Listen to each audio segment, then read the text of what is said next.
세상 모든 시간을 가진 것처럼 살다가 시간이 다 떨어지는 순간을 맞이하는 사람들을 본 적 있으십니까? 사람들은 빚, 불안, 비교 속에 잠겨 정신 차려보니 세월만 흘러가 버립니다. 얼마나 많은 잠재력이 낭비되고 얼마나 많은 가정이 파탄나고 얼마나 많은 꿈이 실현되지 못했습니까? 모두 필수적인 것이 부족했기 때문입니다. 바로 삶을 헤쳐나가는 지혜 말입니다. 그리고 오늘 제가 바로 그 지혜를 보여드리겠습니다. 100명 중 99명보다 더 큰 지혜로 사는 법을 말이죠. 하지만 주의 깊게 들어주세요. 제가 말씀드릴 내용을 무시한다면 수백만 명을 비극으로 이끈 같은 실수를 반복하게 될 것입니다.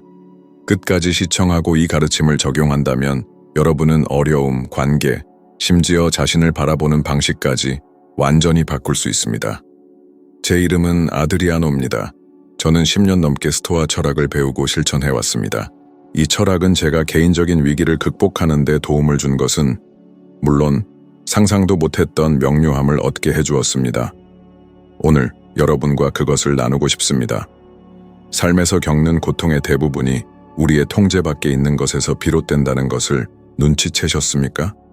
생각해보세요. 여러분은 직장에서 엄청나게 열심히 일해도 기대했던 만큼의 인정을 받지 못할 수 있습니다. 관계에 전념해도 상대방이 떠나가도록 선택할 수 있습니다. 미래의 모든 세부 사항을 계획하더라도 팬데믹, 경제 위기 또는 사고가 순식간에 모든 것을 바꿀 수 있습니다. 그럼에도 불구하고 대부분의 사람들은 통제할 수 없는 것을 통제하려고 대부분의 시간과 정신적 에너지를 쏟는 데 집착합니다. 에픽테투스는 어떤 것은 우리의 통제 안에 있고 어떤 것은 그렇지 않다라고 말했습니다. 이 간단한 문장에는 변혁적인 힘이 담겨 있지만 대부분의 사람들은 무시합니다. 그리고 그 대가는 큽니다. 불안, 좌절, 그리고 끊임없는 불만족으로 가득 찬 삶 말입니다. 다른 사람들이 자신에 대해 어떻게 생각하는지 걱정하거나 전적으로 자신의 손에 달려있지 않은 것을 잃을까봐 두려워한 적이 있습니까? 바로 이러한 순간에 스토아 철학이 실용적인 도구가 됩니다. 실제 예를 살펴봅시다. 교통체증에 갇혀 약속 시간에 늦었다고 상상해 보세요. 앞차가 느리게 운전하고 누군가가 끼어들어 화가 치밀어 오릅니다. 여러분은 무엇을 통제할 수 있습니까? 교통이나 다른 운전자의 행동은 통제할 수 없습니다. 하지만 여러분은 자신의 반응 방식을 통제할 수 있습니다. 침착함을 유지하고 깊게 숨을 쉬고 화가 상황을 더 악화시킬 뿐임을 이해하기로 선택할 수 있습니다. 사소해 보이지만 바로 이러한 세부 사항에서 스토아 철학이 드러납니다. 또 다른 일반적인 예로 소셜미디어가 있습니다. 얼마나 많은 사람들이 좋아요, 댓글, 다른 사람들의 인정을 위해 사는지 생각해 보십시오. 게시물 하나하나에 기대와 불안이 뒤섞여 있습니다. 숫자가 기대에 못 미치면 좌절감이 밀려옵니다. 하지만 주목해야 할 점은 무엇을 통제할 수 있습니까? 자신이 게시하는 콘텐츠의 질, 자신의 의도일 뿐 대중의 반응은 아닙니다. 이것을 이해하면 엄청난 무게에서 해방됩니다. 이것은 수동적인 것이 아니라 전략적인 것입니다. 버락 오바마와 같은 사람을 생각해 보세요. 대통령 재임 기간 동안 그는 금융위기, 테러, 정치적 양극화에 직면했습니다. 이 모든 것이 전적으로 그의 통제에 있던 것은 아니었지만 역경에 직면한 그의 침착함은 분명했습니다. 그는 자신이 바꿀 수 없는 것에 에너지를 낭비하는 것은 의미가 없다고 말했습니다. 이것은 고압적인 상황에서 스토아 철학을 적용한 것을 분명하게 보여주는 것입니다. 반면에 마이클 잭슨을 생각해 보세요. 뛰어난 예술가였지만 끊임없이 외부의 기대에 부응하려 하고 모든 사람에게 사랑받으려 하고 결코 자신의 손에 달려있지 않은 것을 추구했습니다. 바로 무조건적인 인정 말입니다. 그 결과는 감정적 불안정으로 얼룩진 삶, 그리고 궁극적으로 비극이었습니다. 가혹하지만 이 기본 원칙을 무시하면 가장 위대한 재능조차도 파괴될 수 있음을 보여줍니다. 그리고 이것은 개인적인 영역이나 유명 인사들에게만 국한된 것이 아닙니다. 미국 심리학회에서 발표한 연구에 따르면 사람들의 70% 이상이 대부분의 경우 실제로 일어나지 않는 미래 사건에 대한 걱정과 관련된 불안을 겪고 있습니다. 이것은 통제할 수 없는 것의 노예로 사는 것입니다. 이제 여러분이 바꿀 수 있는 것, 오로지 여러분에게만 달려있는 것에만 에너지를 쏟는 것의 평온함을 상상해 보세요. 매일 깨닫지 못한 채 짊어지고 다니는 무게를 내려놓는 것과 같습니다. 여러분의 일상을 바꿀 수 있는 실용적인 연습은 이것입니다. 걱정이나 불안을 느낄 때마다 경험하고 있는 상황을 적고 2개의 열로 나눕니다. 한 열에는 실제로 통제할 수 있는 것을, 다른 열에는 여러분의 손이 닿지 않는 것을 적으세요. 이렇게 시각화하면 여러분을 소모시키는 것의 상당 부분이 여러분에게 달려있지 않은 것의 열에 속한다는 것을 깨닫게 될 것입니다. 이것을 인식하는 단순한 행위는 즉각적인 안도감을 가져다 줍니다. 자, 이제 말씀해 보세요.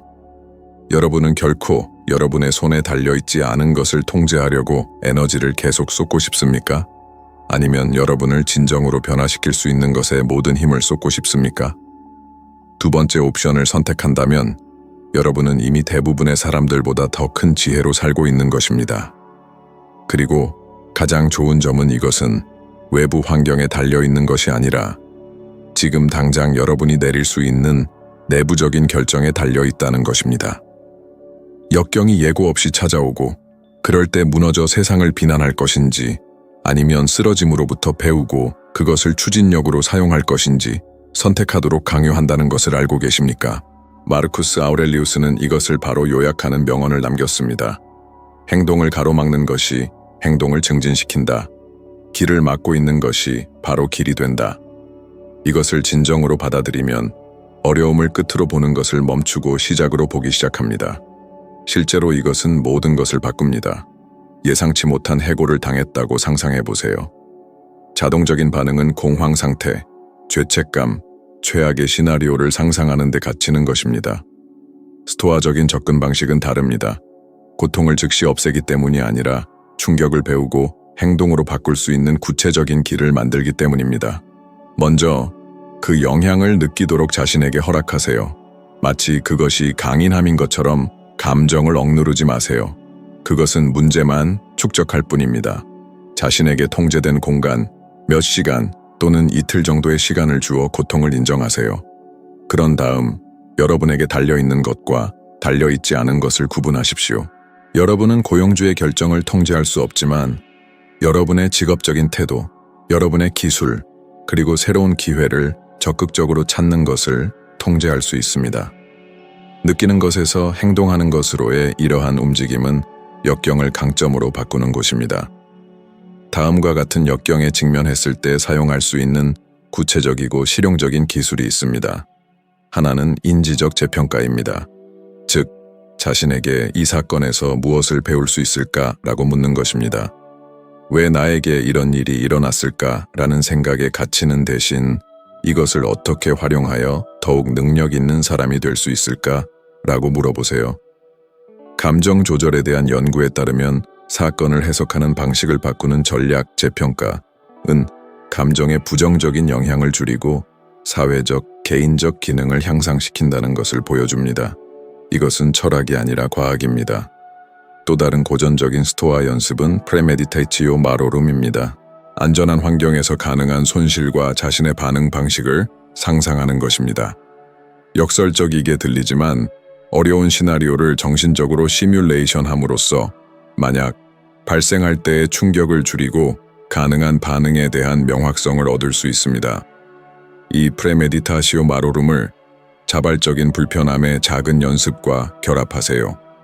잠자리에 들기 전에 휴대전화를 스크롤하는 습관을 중단하거나 가끔씩 차가운 샤워를 하거나 일주일 동안 불필요한 지출을 의도적으로 줄이는 것입니다. 이것은 자학이 아니라 훈련입니다. 운동선수와 지도자들은 항상 이렇게 합니다. 그들은 작은 어려움에 자신을 노출시켜 압력해서 더 잘 대응합니다. 기록 유지와 반성도 필수적입니다. 역경에 대해 쓰는 것은 생각을 정리하고 되씹는 것을 줄이고 행동을 명확히 하는 데 도움이 됩니다. 표현적 글쓰기와 일기쓰기에 대한 문헌은 정신 건강과 스트레스가 많은 경험을 처리하는 데 일관된 이점을 보여줍니다. 정기적으로 고통스러운 사건에 대해 쓰는 사람들은 웰빙의 향상과 심지어 신체 건강 지표의 향상을 보고하는 경향이 있습니다. 이것을 실용적인 습관으로 만드세요. 어려운 사건이 발생한 후에 무슨 일이 일어났는지, 어떤 감정을 느꼈는지, 그리고 가장 중요한 것은 무엇을 배우고 취할 수 있는 첫 번째 구체적인 단계에 대해 10분에서 20분 동안 쓰세요. 연구와 과학적 검토는 이러한 접근 방식의 가치를 뒷받침합니다. 대조를 보여주는 인간적인 예도 있습니다. 어떤 사람들은 추락을 도약판으로 바꾸었습니다. 스티브 잡스는 자신의 회사에서 해고되었지만 자신을 잃는 대신 시간을 재투자하여 배우고 새로운 프로젝트를 통해 이전보다 더 크게 돌아왔습니다. 그는 역경을 지렛대로 사용한 사람의 명백한 예입니다. 반면에 이러한 내면의 변화에 노력하지 않으면 위험하다는 것을 보여주는 슬픈 사례도 있습니다. 예를 들어 에이미 와인하우스는 엄청난 재능을 가졌지만 중독과 정신 건강 문제로 비극적인 삶을 살았습니다. 많은 사람들이 고통을 재건으로 바꿀 수 있도록 지원 구조와 실천이 부족했다고 말하며 재능은 역경에 대처할 도구가 없으면 감정적 고통으로부터 보호해주지 않는다는 것을 보여주는 가혹한 일가음입니다. 그리고 우리는 이러한 예들을 존중과 예민함으로 다뤄야 합니다. 사회적 지원의 역할을 과소평가해서는 안 됩니다. 혼자서 역경에 맞서는 것은 훨씬 어렵습니다. 현실적인 행동을 요구하는 사람들과 함께하면 회복이 빨라집니다. 연구에 따르면 회복력이 높을수록 역경 상황에서 정신건강 문제가 줄어듭니다. 즉, 회복력 훈련은 단순히 좋은 이론이 아니라 정신건강에 실질적인 영향을 미칩니다. 만약 당신이 이 글에 공감하고 실질적인 도전을 찾고 있다면 다음 30날 동안 매일 3가지를 결합한 일상 루틴을 실천해 보세요. 잠재적인 문제에 대해 5분간 예상하며 미리 마음의 준비를 하고 충격에 대한 무감각을 기르기 위해 하루에 일어났던 일과 배운 점에 대해 10분간 되돌아보며 글을 쓰고 마지막으로 당신의 통제 범위 내에서 무언가를 해결하기 위한 구체적인 소규모 행동을 최소한 하나 이상 실천하는 것입니다. 30날이 지난 후에는 일기를 검토하고 당신의 반응이 3가지 방식으로 어떻게 바뀌었는지 적어보세요. 예전에는 멈추었던 곳에서 이제는 행동하고 곱씹었던 곳에서는 이제 변화시킬 것입니다. 기억하세요. 역경은 벌이 아닙니다. 세네카가 실용적으로 말했듯이 고난은 몸을 단련하는 훈련처럼 마음을 강하게 합니다. 각각의 좌절은 당신이 인격, 명료함, 능력을 키울 수 있는 실험실입니다. 인지적 재평가, 표현적 글쓰기, 그리고 의도적인 회복 탄력성 함양과 같은 전략이 실제로 효과가 있다는 사실은 현대 과학이 증명합니다. 만약 당신이 이 방법 느끼고 분별하고 재평가하고 행동하고 기록하고 훈련하는 것을 받아들인다면 다음 위기는 당신 삶의 프로젝트의 무덤이 아니라 다음 단계의 원동력이 될 잠재력을 가지고 있습니다. 죽음은 현대 사회에서 가장 회피되는 주제 중 하나이며 바로 그 이유 때문에 많은 사람들이 마치 불멸의 존재인 것처럼 살아갑니다. 마르쿠스 아우렐리우스는 우리에게 시간이 부족한 것이 아니라 우리가 너무 많은 시간을 낭비하기 때문이다 라고 말했습니다. 우리가 유한함을 잊어버릴 때 우리는 내일이면 오늘 미룬 것을 해결할 수 있다는 환상에 쉽게 빠집니다. 그리고 그 때문에 많은 사람들이 가장 중요한 것을 놓치게 됩니다. 가족과 함께하는 시간, 건강에 대한 관심, 꿈을 추구할 용기, 심지어 용서를 구할 기회까지 말입니다. 주위를 둘러보고 이것이 일상생활에서 어떻게 나타나는지 확인해보세요. 직장을 바꾸겠다거나 개인 프로젝트를 시작하겠다거나 습관을 개선하겠다고 스스로에게 얼마나 자주 말했지만 나중으로 미루었습니까? 논리는 항상 같습니다. 충분한 시간이 있을 것이라고 믿는 것입니다. 그러나 현실이 닥치면 종종 너무 늦습니다. 이것이 메멘토 모리의 중요한 경고입니다. 우리는 죽을 존재이며 이 사실이 절망의 원인이 되는 것이 아니라 더 의식적으로 살아갈 수 있는 기회가 되어야 한다는 것을 상기시켜 주는 것입니다. 분명한 예로 로빈 윌리엄스를 들 수 있습니다. 전 세계적으로 사랑받는 배우로 수백만 명에게 기쁨을 안겨주었지만 침묵 속의 고통을 짊어지고 있었습니다. 그의 갑작스러운 죽음은 세상을 충격에 빠뜨렸고 우리가 누구와 얼마나 많은 시간을 함께할 수 있는지 알 수 없다는 것을 잔인하게 보여주었습니다. 수천 명의 사람들이 자신의 삶을 더 즐기지 못한 것을 후회하며 그토록 특별한 사람이 예기치 않게 세상을 떠나는 동안 사소한 일에 시간을 보냈던 것을 반추했습니다. 반면 쉬코 자비에르와 같은 사람을 생각해 보세요. 개인적인 신념과 상관없이 그는 소박하고 헌신적이며 현재에 충실하게 살았고 항상 삶의 덧없음을 인식했던 사람으로 기억됩니다. 그의 평온함은 바로 이러한 스토아 학파의 원리를 전달합니다. 내일이 올지 모른다는 것을 알고 있기 때문에 오늘 행동하는 것입니다. 그리고 끊임없는 두려움 속에 사는 것이 아닙니다. 현재를 더 소중히 여기는 것입니다.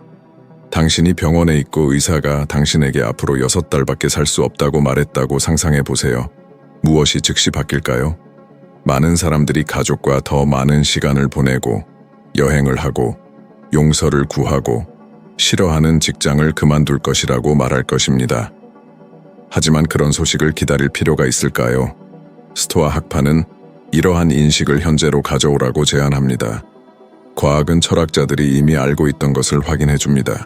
심리학 연구에 따르면 죽음에 대해 건전하게 반추하는 사람들은 인간관계를 더욱 소중히 여기고 물질적인 소유물을 축적하는 대신 의미 있는 경험을 우선시하는 경향이 있습니다. 반대로 죽음을 절대적인 금기로 여기는 사람들은 과소비, 미루기, 피상성의 패턴에 빠집니다. 삶의 마지막 후회에 대한 많은 연구에서 사랑하는 사람들과 더 많은 시간을 보냈더라면 또는 다른 사람들의 기대를 따르는 대신 내 모습대로 살았더라면 과 같은 말이 나오는 것은 우연이 아닙니다. 실질적인 예를 살펴보겠습니다. 사소한 일로 집에서 끊임없이 다투는 사람을 상상해 보세요. 우리 중 누구도 내일 살아있을 것이라는 보장이 없다는 것을 상기시키면 관점이 바뀝니다. 정말 당신의 마지막 기억 중 하나가 하찮은 일로 인한 다툼이 되기를 원합니까? 또 다른 예로 항상 해보고 싶었지만 계속 미루고 있는 여행이 있습니다. 메멘토 모리를 적용하면 무기한으로 기다리기로 하는 결정은 의미를 잃게 됩니다. 왜냐하면 매년 지날수록 에너지, 건강, 기회가 줄어들기 때문입니다. 당신이 채택할 수 있는 강력한 실천은 잠자리에 들기 전에 간단히 반추하는 것입니다. 만약 오늘이 내 마지막 날이었다면 나는 내가 진정으로 가치 있다고 생각하는 것과 일관되게 살았는가? 이 간단한 질문은 불편할 수 있지만 우선순위를 완전히 재정렬합니다. 당신은 소셜미디어에 너무 많은 시간을 할애하고 사랑하는 사람들의 눈을 바라보는 시간은 너무 적게 보냈거나 목적이 없는 일에 초과 근무를 하면서 건강을 소홀히 했을 수도 있다는 것을 알게 될 것입니다. 이러한 인식이 진정한 변화로 이어집니다. 그리고 여기 실질적인 도전이 있습니다. 다음 7일 동안 일어나면서 오늘이 내 마지막 날일 수도 있다는 스토아 학파의 말을 마음속으로 되풀이해 보세요. 두려움 속에 살기 위해서가 아니라 당신의 선택에 더 많은 무게를 주기 위해서입니다. 한때 긴급하거나 좌절감을 주었던 많은 것들이 이러한 상기시킴 앞에서 힘을 잃는다는 것을 알게 될 것입니다. 반대로 누군가를 안아주거나 감사를 표현하거나 자신의 건강을 돌보는 것과 같은 작은 행동은 훨씬 더 큰 의미를 갖게 됩니다. 현명하게 기억할 때 죽음은 적이 아닙니다. 조언자입니다. 시간은 제한되어 있고 따라서 모든 선택이 중요하다는 것을 상기시켜 줍니다. 세네카는 희망 속에 사는 것은 어리석은 짓이지만 죽음의 확실성 속에 사는 것은 현명한 짓이다 라고 말했습니다. 이렇게 사는 사람들은 삶이 시작되기를 기다리며 날들을 낭비하지 않습니다. 왜냐하면 그들은 삶이 이미 지금 일어나고 있다는 것을 이해하기 때문입니다. 자기 훈련은 스토아 학파의 기둥 중 하나입니다. 왜냐하면 진정한 자유는 원하는 모든 것을 하는 데 있는 것이 아니라 자신의 충동을 제어하는 데 있다는 것을 상기시켜 주기 때문입니다.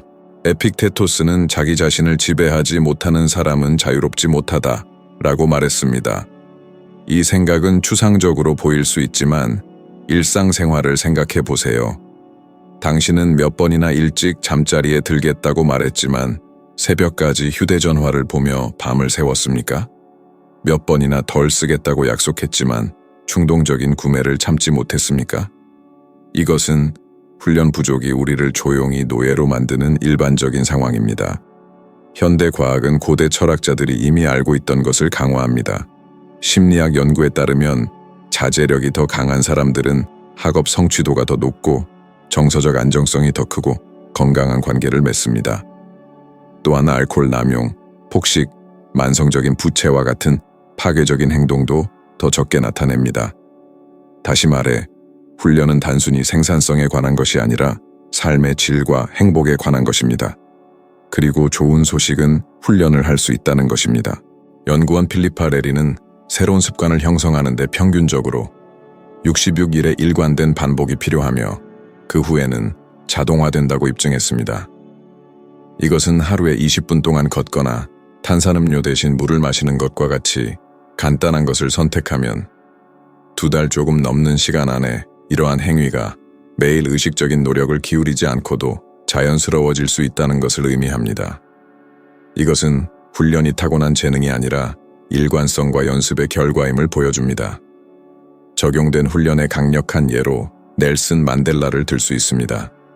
그는 27년간의 투옥 기간 동안 독서, 운동, 명상을 꾸준히 하며 비탄이나 증오에 굴복하지 않았습니다. 석방된 후 그는 정신적으로 더 강해졌고 분열된 국가를 이끌 준비가 되었습니다. 이러한 평온함과 자제력은 우연히 생겨난 것이 아니라 극한 상황에서의 자기 훈련의 매일의 실천에서 비롯된 것입니다. 반면 2000년대의 개인적인 자제력 부족, 과도한 파티, 학대, 충동적인 결정으로 유망한 경력이 사실상 파괴된 린제이 로한과 같은 사람을 생각해 보세요. 재능은 있었지만 훈련이 없었기 때문에 사라져 버렸습니다. 이것은 자제력 부족이 보장된 것처럼 보였던 경력조차도 어떻게 손상시킬 수 있는지 보여주는 실제적인 예입니다. 또 다른 중요한 점은 우리가 깨닫지 못하는 사이에 작은 요인들이 우리의 훈련을 어떻게 방해하는지 이해하는 것입니다. 예를 들어 수면 부족은 좋은 결정을 내릴 수 있는 능력을 극적으로 감소시킵니다. 연구에 따르면 오랫동안 수면을 취하지 않으면 충동성이 증가하고 자제력이 감소하여 유혹을 뿌리치고 집중력을 유지하기가 훨씬 어려워집니다. 따라서 수면을 돌보는 것은 식단이나 지출을 통제하는 것만큼 중요한 훈련의 행위입니다. 더 많은 평온함을 추구하는 사람들에게는 마음 챙김 연습이 일관된 결과를 보여주었습니다. 신경과학 연구에 따르면 규칙적인 명상은 정서 조절과 관련된 뇌 영역을 변화시켜 생각에 지배당하지 않고 생각을 관찰하는 능력을 높입니다. 이것은 스토아 학파와 직접적으로 연결됩니다. 스토아 학파는 마음이 충동을 지배해야 하지 충동이 마음을 지배해서는 안 된다고 가르칩니다. 자, 이것을 어떻게 실제로 적용할 수 있을까요? 당신이 더 많은 재정적인 훈련을 하고 싶다고 상상해 보세요. 단순히 덜 쓰겠다고 약속하는 대신 구현의도라는 연구된 기법을 사용할 수 있습니다. 행동의 언제, 어디서, 어떻게를 미리 정의하는 것입니다. 예를 들어 매번 급여를 받으면 즉시 10%를 별도의 투자 계좌로 이체한다와 같습니다. 이 간단한 전략은 모호한 의도를 구체적인 계획으로 바꾸기 때문에 계획대로 이행할 가능성을 크게 높입니다. 또 다른 간단한 연습은 한 번에 삶의 한 영역만 훈련을 선택하는 것입니다. 한꺼번에 모든 것을 바꾸려고 하면 포기할 가능성이 엄청납니다. 하지만 일찍 잠자리에 드는 것과 같이 목표 하나만 선택하고 그것을 습관이 될 때까지 매일 반복하면 진보가 다른 영역으로 자연스럽게 퍼져나가기 시작합니다. 왜냐하면 훈련은 마치 근육과 같기 때문입니다.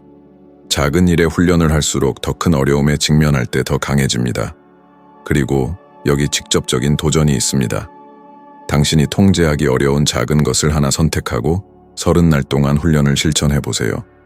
탄산음료 대신 물을 마시는 것, 15분 일찍 일어나는 것, 혹은 매일 3줄의 일기를 쓰는 것일 수도 있습니다. 사소해 보이지만 30일이 지나면 목표의 크기가 아니라 그것을 달성하는 일관성이 중요하다는 것을 깨닫게 될 것입니다.